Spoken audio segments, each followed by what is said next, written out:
Have you ever found yourself feeling a bit uneasy about the idea of needing stronger and stronger diuretics as you age? Perhaps you've been told that it's just a normal part of life after 70. You have high blood pressure, you take a pill to reduce fluid retention, and that's that.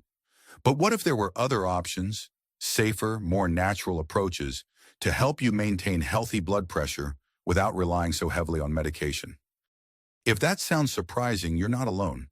Many people in their late 60s, 70s, and beyond have no idea that gentle alternative methods could be just as effective in giving their body the extra help it needs. In fact, overlooking these options might be preventing you from feeling your best every day. One of the biggest challenges that many older adults face is the side effects that come with diuretic medications. From inconvenient bathroom trips to concerns about dehydration or dizziness, it's not unusual to feel as though your quality of life is taking a hit. That's why exploring safe diuretic alternatives is so important. It's not about tossing your prescriptions into the trash. Far from it. It's about understanding all the tools you have at your disposal and working with your healthcare provider to design a plan that actually supports how you want to live. Active, independent, and joyful. Imagine what it would feel like to wake up in the morning without the bloating or swelling in your ankles that used to bother you.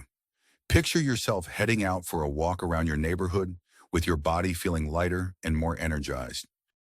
That sense of relief and well-being is possible, and it often happens when you combine the best of modern medicine with time-tested natural approaches. Over the years, I've watched countless seniors discover that focusing on certain foods, simple exercise routines, and mindful habits can make a genuine difference in how they feel day to day. If you stay with me, we'll explore 6 specific alternatives that may support healthy blood pressure by naturally helping your body eliminate excess fluid.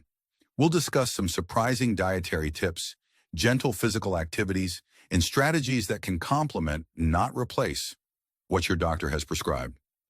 By the end, you'll have a clear picture of at least 6 new things you could try, simple, down-to-earth steps that might deliver big benefits. You'll also hear stories about people just like you who questioned the usual assumptions and found a better path. The key is knowledge, because when you understand why something works and how it works, it's easier to make it part of your life. Before we dive in, please remember I'm not a doctor. Nothing here should replace professional medical advice. Always talk to your healthcare provider to see if these suggestions make sense for you. But if you're curious about how to support your body's natural fluid balance and possibly ease some of those concerns about bloating and blood pressure, I encourage you to keep watching and consider which of these approaches might fit into your daily routine. And feel free to share your thoughts or questions as we go along. Sometimes a single insight can spark a whole new chapter of wellness. Let's begin with something many people find counterintuitive: drinking more water to help your body retain less of it. It might sound strange at first. After all, we're told that to control blood pressure, one of the goals is often to reduce excess fluid. You might think, wait, you want me to drink more water? Isn't that the opposite of what I need? That's a common misconception. Plenty of seniors assume that if they reduce their water intake, they'll have less fluid in their body and thus lower blood pressure. But let's consider a story. Mary is 72 and has been diligent about her health. When she started taking a diuretic, she noticed that she was going to the restroom more often, so she cut back on how much water she drank. Over time, she felt more fatigued and even a bit lightheaded. Her doctor suggested she hydrate more regularly, and Mary was stunned to learn that mild dehydration can actually cause the body to hold on to whatever fluids remain, creating more stress on the kidneys and cardiovascular system. When Mary gradually upped her water intake, she found she was more energetic and her blood pressure readings actually stabilized. The body sometimes interprets dehydration as a threat, and it fights to keep fluid in the tissues. Proper hydration, on the other hand, signals that it's safe to release any excess. If this idea resonates with you, consider taking slow sips of water throughout the day. You don't need to guzzle large amounts at once. One practical trick is to keep a refillable water bottle within reach wherever you sit most often, by your favorite armchair, on the kitchen counter, or by the TV remote. Start with small increases, listen to your body, and see if you notice a difference in your energy level or how your rings fit on your fingers. Good hydration supports your kidney function, helps your body eliminate waste, and often leaves you feeling more vibrant. And emotionally, there's a big morale boost in knowing you're doing something proactive. It's a simple daily habit that reminds you, you have the power to influence your own well-being. Now, if you're thinking, yes, but I still worry about frequent trips to the bathroom, you're not alone. Try spacing out your water intake throughout the day. Drinking most of it early in the day can help reduce nighttime disruptions. Of course, check with your healthcare provider if you have specific fluid restrictions for a condition like heart failure or kidney disease. But for many older adults, improving hydration can be the missing piece in the puzzle. If you want to give this approach a try, let me know how it goes for you. Small steps can lead to surprising results. Moving on to another underestimated tactic, focusing on potassium-rich foods. There's a lingering myth that bananas are the only game in town when it comes to potassium. But seniors sometimes believe that adding too much fruit or certain other potassium sources might conflict with their medication or spike their blood sugar. Let's challenge that assumption. Potassium is well known for supporting heart health and helping with fluid balance by encouraging the kidneys to excrete excess sodium. However, many of us don't realize how plentiful potassium can be in a variety of foods. Not just bananas, but also avocados, sweet potatoes, beans, and leafy greens. Consider Bob, who is 78 and lives in a retirement community. He used to think bananas were the only option for potassium, and since he was watching his sugar intake, he avoided them. When Bob learned that foods like spinach, white beans, and tomatoes could also supply ample potassium, he began experimenting with simple recipes. A bean salad here, a tomato-based soup there. Within a few weeks, Bob noticed his blood pressure readings started to shift, and he felt less puffy in his ankles at the end of the day. The best part, he found these meals enjoyable and easy to prepare. If you're considering adding more potassium to your diet, remember to talk to your doctor first. Some blood pressure medications already influence potassium levels, and too much of a good thing can be harmful. That said, a balanced approach that includes more vegetables, legumes, and the occasional banana can tip the scales in your favor. On an emotional level, there's something incredibly satisfying about eating well and enjoying it. Food is more than fuel. It can be a source of delight and social connection. If you've never tried adding some white beans to your soup or tossing a handful of spinach into an omelet, maybe this is your nudge to try something new. Let me know if this is an idea that excites you or if you have a favorite recipe you'd like to share. Up next is an idea that might be completely out of left field if you haven't heard of it before. Herbal teas that act as gentle diuretics. Dandelion tea and hibiscus tea are two of the most popular for this purpose. A lot of folks automatically assume that herbal means weak or ineffective. But let's dispel that notion. While these teas are not pharmaceutical-grade diuretics, they can help support the body's natural elimination processes. In many cultures around the world, dandelion tea has been a folk remedy for bloating and mild fluid retention for centuries. Take Lisa, who is 74. She was skeptical when a friend told her to try hibiscus tea for her blood pressure. Lisa had always associated herbal teas with either fancy spa days or old wives' tales. But she gave hibiscus tea a shot because she was curious and wanted to drink something flavorful in the evenings, without caffeine. Over a few months, she noticed her morning blood pressure readings were slightly lower, and she felt less tightness in her fingers when she woke up. Coupled with her existing medications and a balanced diet, the hibiscus tea seemed to provide that extra nudge her system needed. Of course, herbs can have real physiological effects, so you'll want to be mindful. If you're on medication, double-check with your pharmacist or healthcare provider to avoid interactions. But if it's safe for you, consider rotating a cup of dandelion or hibiscus tea into your routine. It's a small, pleasurable ritual, boiling water, steeping the tea, inhaling the aroma, that can become a calming moment in your day. And any gentle approach that also helps soothe the mind is a win-win. If you've tried any herbal teas, feel free to share which ones you've enjoyed or found effective. Sometimes we discover the best tips from each other's experiences. Before we go further, I'd love to hear if anything so far has made you think, I could try that. Do you see potential in drinking more water, adding potassium-rich foods, or exploring herbal teas? Feel free to pause and reflect on what might be realistic in your life. It's about finding small, manageable steps, not overhauling everything at once. Another pathway to consider is gentle exercise, particularly routines that target circulation. Many seniors think, I'm too old for vigorous workouts, or I can't handle intense exercise. That's perfectly understandable, but mild to moderate movement, like leisurely swimming, chair yoga, or just walking around the block, can be a surprisingly powerful way to support healthy blood pressure and encourage your body to release excess fluids. When your muscles are active, they help pump blood through your veins and lymphatic system more efficiently. Harold, 76, discovered this the hard way. He thought resting most of the day was the best thing for his aching joints. But as he slowed down, he noticed increased swelling in his legs. Encouraged by his granddaughter, Harold tried a beginner's pool aerobics class at his local community center. Not only did his legs feel less heavy after a few weeks, but he also found that gentle water exercises were easier on his joints. The mild compression of the water on his legs helped reduce fluid buildup, and he was proud to report to his doctor that he was feeling more light on his feet. If the idea of exercise intimidates you, think about small steps. Maybe it's a 5-minute walk to the mailbox or a few toe heel lifts while you're seated. Even rotating your ankles and wiggling your toes can support circulation. There's no deadline or finish line here.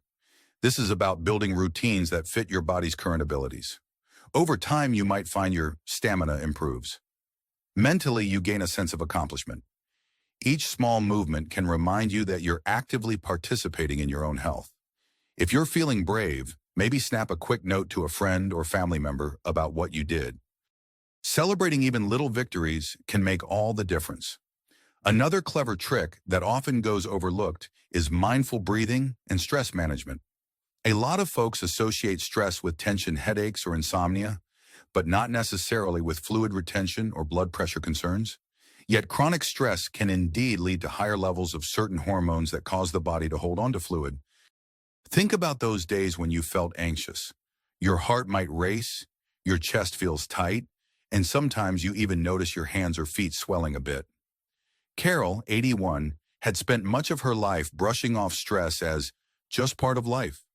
When she began caring for her husband full-time, she found herself battling more frequent blood pressure spikes and inexplicable bloating. A social worker suggested she try deep breathing exercises, inhaling for a count of 4, holding for a count of 4, and exhaling for a count of 4. Carol was skeptical, but she gave it an honest try. After a couple of weeks, she noticed that her overall tension began to dissipate and her blood pressure readings were slightly steadier. She still had responsibilities, of course, but taking those few minutes each day to calm her nervous system provided a surprising sense of control. If you're curious about trying this, start by setting aside just 2 to 5 minutes a day. Sit comfortably, relax your shoulders, and breathe deeply. You might pair it with soft music or do it right before bedtime. The emotional payoff can be huge. You're reminding yourself that you can nurture your body through simple techniques, no fancy equipment required. And the physical benefits? Many people see improvements in their overall fluid balance and blood pressure regulation when chronic stress is managed. It's worth exploring, especially if you're someone who tends to worry. Now we've gone through 5 different approaches. How are you feeling about them? Do you see possibilities or maybe some roadblocks? Remember, you don't have to do everything at once. Sometimes just one change can create a ripple effect that leads to other healthy habits. And as always, stay connected with your doctor, especially if you're introducing something new. Let's cap off our list of safe diuretic alternatives with something many seniors either underestimate or approach incorrectly: watching sodium intake in a more balanced, individualized way. It might sound obvious, yes, less salt, but often the assumption is that you must eliminate all salt to help lower blood pressure. The reality is more nuanced. Too little sodium can cause issues as well, especially for older adults who are already on diuretics that flush out both sodium and potassium. The key is to find a moderate intake that works for your body. Picture Gloria, who's 77 and has been on diuretics for a few years. She took her doctor's advice to reduce salt so seriously that she started avoiding it altogether. No seasoning on her vegetables, bland soups, and skipping any snacks that seemed even a bit salty. But she noticed she was feeling dizzy sometimes, At her next checkup, her doctor discovered she was actually getting too little sodium. After adjusting her salt intake a bit, choosing products labeled reduced sodium rather than no salt, and allowing herself a small pinch of sea salt on her roasted vegetables, she found that her dizziness subsided. So how do you strike the right balance? One step is to become a label reader. Get a sense of how much sodium is in the canned goods or packaged foods you enjoy. Look for reduced sodium options, but don't necessarily eliminate salt entirely unless instructed by your healthcare provider. Another tip is to replace some of that salty flavor with herbs and spices, garlic powder, basil, rosemary, so you don't feel like you're missing out on taste. Sometimes just learning a few new seasoning tricks can make you excited about cooking again. Emotionally, it's empowering to know that you can still enjoy flavorful meals while respecting your health needs. As you consider these 6 methods, staying well hydrated, adding potassium-rich foods, exploring herbal teas, engaging in gentle exercise, managing stress, and striking the right sodium balance, take a moment to envision how each strategy might look in your daily life. Not every idea will resonate with you, and that's okay. The point is to have options beyond just the default path of more medication or stronger prescriptions. By combining these safe diuretic alternatives with your doctor's guidance, you could find a sweet spot where your body feels supported in the best possible way. Before we wrap up, I want to reiterate that there's no silver bullet. Health at any age, especially after 70, is a dance between your body's unique needs and the habits you choose to nurture. Each of these strategies has the potential to complement, rather than replace, the treatments you're currently following. And the beauty is that many of these approaches, like moderate exercise, relaxing with a cup of herbal tea, or savoring potassium-rich foods, add enjoyment to your life. They're not chores, they're enhancements to your everyday routine. It's also worth mentioning that you might experience small setbacks or frustrations along the way. Perhaps you try a new tea and realize it doesn't sit well with your digestion, or you find that you need to adjust your exercise because your knees act up. That's perfectly natural. Health is not a straight line. It's a journey with twists and turns. What matters is that you stay curious and open-minded.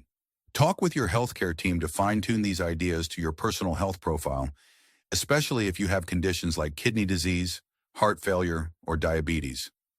Let's take a step back and glance at the bigger picture. If you try even 1 or 2 of these methods, say adding a gentle walk each day and introducing a cup of hibiscus tea, you might be surprised at how it impacts your sense of well-being. Ankle swelling might diminish, you could feel a bit more confident, and you might even sleep better at night. And there's an urgency here that's worth acknowledging. Every day that we let high blood pressure remain unchecked is a day our heart and kidneys work harder than they need to. But we don't have to live in fear of that. Instead, we can choose proactive, nourishing habits that strengthen our resilience. I hope you can see a clear path for how these suggestions could weave into your life. Maybe you'll decide to speak with your doctor this week about trying an herbal tea, or perhaps you'll commit to that 5-minute walk each day. If you're comfortable with a bit more experimentation, you could plan a week's worth of new recipes featuring potassium-rich ingredients and reduced sodium. You might even keep a small journal to track how you feel. The more engaged you are in your own care, the more likely you'll be to notice positive changes and to catch early warnings if something isn't working. So what's your next move? If you're someone who loves to share knowledge, maybe you'll email this information to a friend who's also dealing with blood pressure issues. If you're more private, perhaps you'll just quietly try a few ideas and see what happens. You could also reach out in the comments or in a community forum to compare notes with others on a similar journey. No matter how you choose to act, remember that it's your decision to make. You know your body best, and you have the wisdom of a lifetime to guide you. I want to leave you with an empowering thought. Even small improvements in how you manage your fluid balance can lead to a healthier heart and a more comfortable life. You have options, lots of them, and they're within reach. Keep in mind that none of these suggestions need to be all or nothing. Incremental changes can yield real benefits over time. Stay in the driver's seat, stay informed, and keep that spark of curiosity alive. You've come a long way in life, and you have every right to explore new ways of staying well. If you found value here, consider sharing this video or giving it a like so more people can discover these tips. Let's build a community of older adults who refuse to accept the notion that aging means slowing down or giving up control. And if you're ready for more ideas on living fully at every stage of life, you know where to find me. Most importantly, believe in your ability to make choices that support your independence and longevity. You've got this. Here's to a healthier, more vibrant chapter ahead.